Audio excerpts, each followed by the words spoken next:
All right, I'm on step number 3, which is preparing 3 thumbnail sketches. So I'm gonna have my computer out, so I'm looking at the instructions.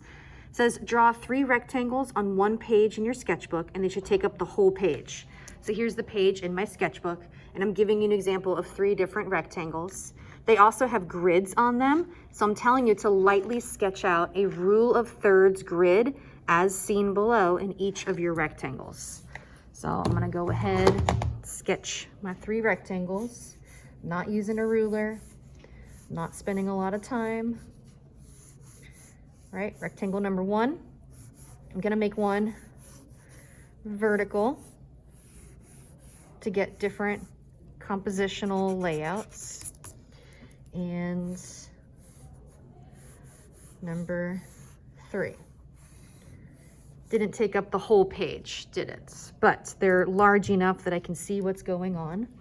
And then you want to do lightly your rule of thirds grid. So that is dividing up your space into thirds.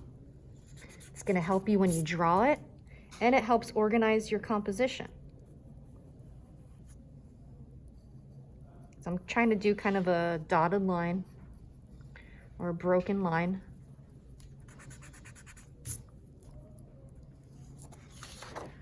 Okay, so I'm going to do that for all 3. Okay, I've got all 3 done. So now I'm going to scroll down on my computer for the next step. It says select 3 of the photos below to do quick practice paintings with. So we need to sketch out the composition into the rectangles that we drew. So I have some different options here for you to choose from. I'm going to go ahead and do the first one. So I'm going to have my computer out. So I'm looking at the image on my computer, and then as I'm looking at it, I'm going to draw it in this first box. I have it printed out here so I can also explain. When you're using this grid to draw, you're blocking out and you're only focusing on box by box. So I'm only going to look at that top left box, and I'm only going to draw now in this top left. Oh, wait. In that top left section. So it's going to get something like, so here's the orange. So where is it on this line? It's about here to there, right? And now I'm going to continue the orange. Looks like it's about halfway or a little past halfway. And then I've got this stem.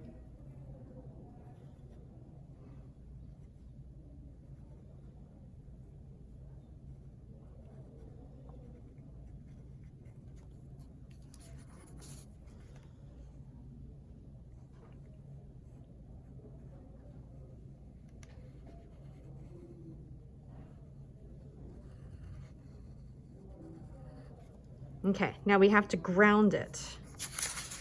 So that means we have to give it a sense of space. So I need to get that, I call it a table line.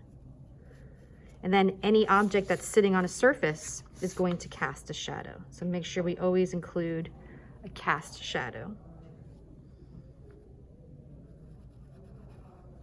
And what's really nice is you have these warm colors here, and then we have the cool shadows. So when we mix our colors, we should see a difference. We should see warmer, and then we should see cooler. All right, I'm gonna go ahead and continue drawing this. All right, so I'm kind of running into a problem in that this picture is longer than what I drew my rectangle. So I'm going to use my problem-solving skills, and I'm going to erase this pencil line. And I'm gonna make my box longer to accommodate for this longer photo. And then I can get that back orange in here, and then the table line. All right, so I'm also going to run into a similar problem. When I look at these pictures, not all of them are rectangles. Let's see. Let's do an easy, here we go, like this one. Did I make you smaller? So if I look at this picture of an apple, this is a square, but I drew a rectangle. So again, we need to use our problem-solving skills and adjust for this. Actually, I'm just gonna make a bigger square so I have more room to paint. It's really difficult, you guys, to paint small. So the larger you can make this, the more room you have to kind of blend on your paper. All right, get my rule of thirds grid lines.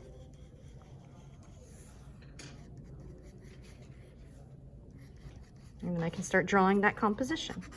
Composition is how are the objects arranged on the page, right? And it is smack dab in the center. So I'm gonna start drawing that, box by box.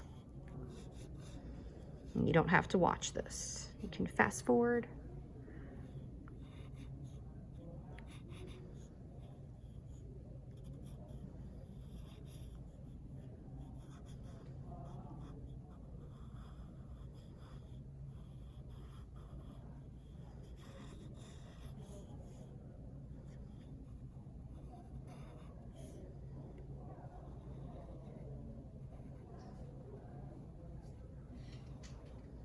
And then remember, there's always got to be some sort of a shadow.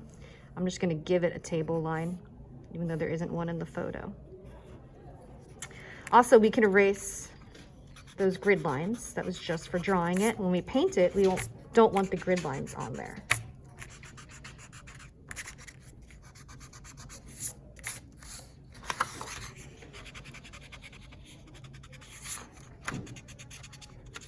Okay, same thing up here. Go ahead and erase.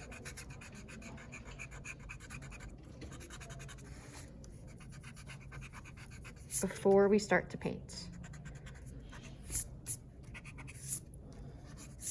All right, I'm gonna go ahead and draw this third one. All right, I ran into a similar problem here. My rectangle is a different size than my photo.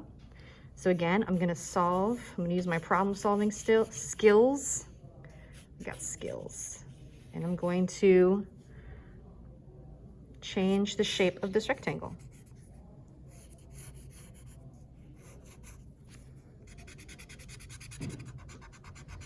Look at that, skills. Okay, then I'm gonna give it a table. Oh yeah, there is a table line. Boop. And then erase the grid lines. And then I can start to paint.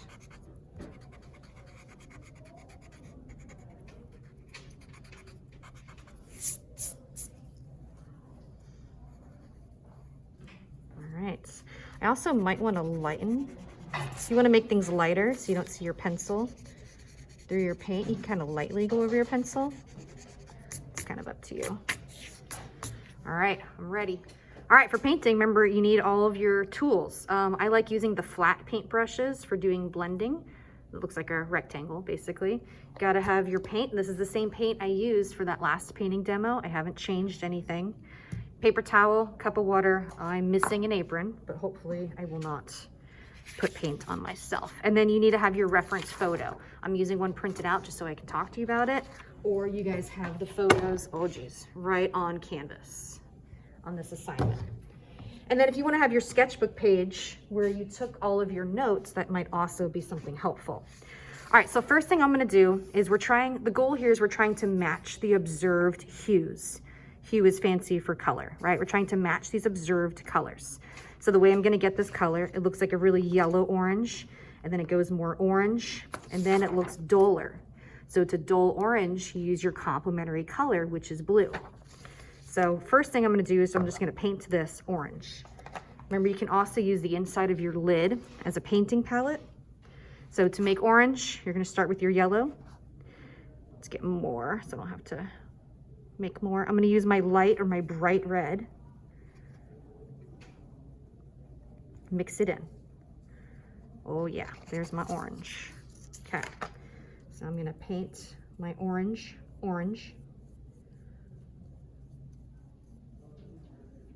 You can use the side of the brush to get a nice smooth line. Zoom in a bit here.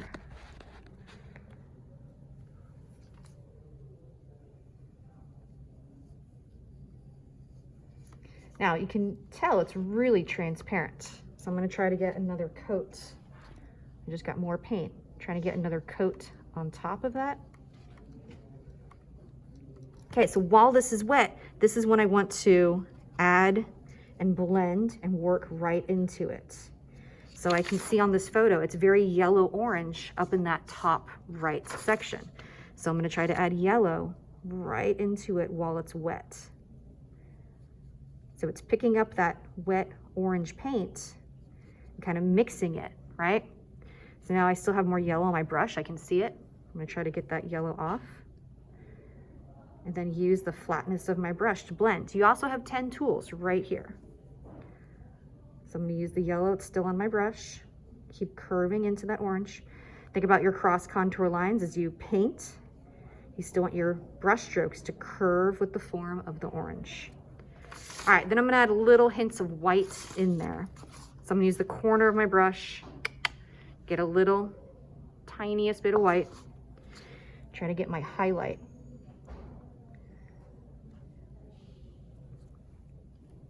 I don't know if you guys can see that okay. It's like off to the side. Ah! Here, maybe we can move this down. There we go. All right, now I have to start getting these dark hues, and I have white on my brush. So I'm gonna clean it. Remember when you clean your brush, kind of stamp it in there. Get your excess water off. And I gotta zoom out. Get your excess water off. Don't want a lot of water. All right, so now remember you want to dull it. How are you going to use dark without having black? So to dull your orange, you use the opposite color, which is blue. But I'm all out of orange, so I'm going to make more orange. Tiny dab of red. The hardest thing for me about painting is once you make a color, it's almost near impossible to make that same color again. All right, I'm going dark, so I'm gonna try to get a little tiny dab, tiniest dab of that dark blue, that phthalo blue. Remember, it's like salting soup. Ugh, you can always add more salt, but we can't take salt away. So I think I added a lot in there. Looks really green. So the opposite color of green is red.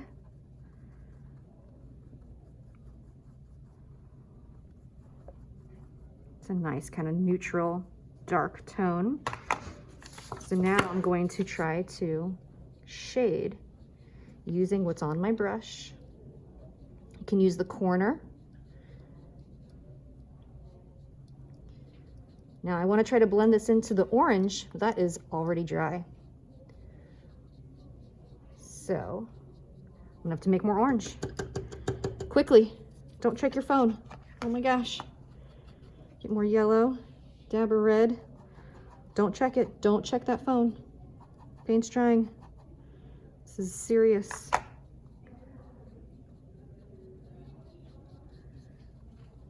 So I'm trying to go right back into that color. Ugh. Clean my brush off a bit. All right, get more of that dark color. So it's a process of layering, working fast, trying to blend the best that you can. Don't like what happened right in there though. Can you see it? There you go. Okay, now if I look at that shadow, that to me is very cool. That's gonna be a blue. And there are other brushes we can use. Maybe. Do you mind getting the cup of brushes that are down there with the ink? So we have our flat brushes, but we also have like our skinnier pointed brushes. Round brushes. Thank you. Yeah.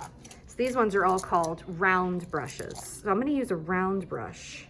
It's more pointed to kind of get into this shadow that's underneath here. And for this shadow, let me see what happens if I just use straight blue.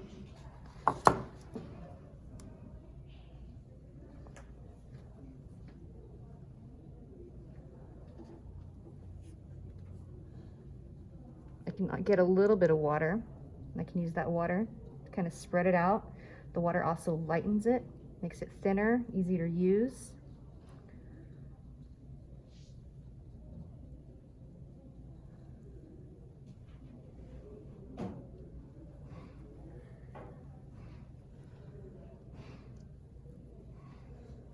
Whoop, got a little bit outside my line here. That's okay. All right, so there we go. I'm not outlining. I'm using color, I'm blending, and I'm shading, I'm adding highlights. All right, so now I'm gonna work on the stem, right? Which is now I'm gonna have to mix greens. How am I gonna get this darker green? What colors am I gonna use? And then you guys are on your own. I need more yellow. I got it, thank you.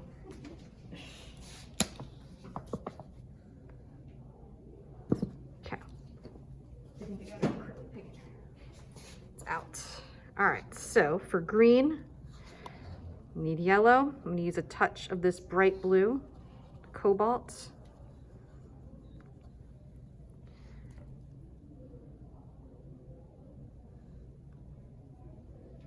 So if I went any smaller, I would not be able to do this with this paintbrush. So I'm first just filling it in with like the local color or the hue of the object, right? Everything is green up there. Now I'm going to try to make my value differences. Maybe I want to add some yellow right here, where I have it lighter. Don't always have to use white to tint. You can use the color. I'm wiping that off my brush. Try to blend that in a little bit. There we go. Now I want to start to get dark. So to darken my green, what's the opposite color? I'm gonna make more green.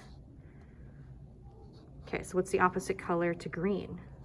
Check your color wheel. I just told you it's red. So now I'm gonna add red.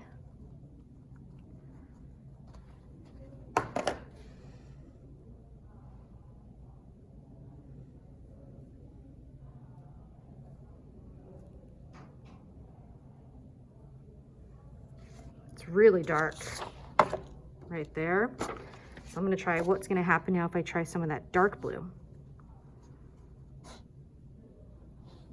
Can you see what I'm doing? It's so tiny. I have like a microscopic brush that I use at home. Yeah, I don't have any here.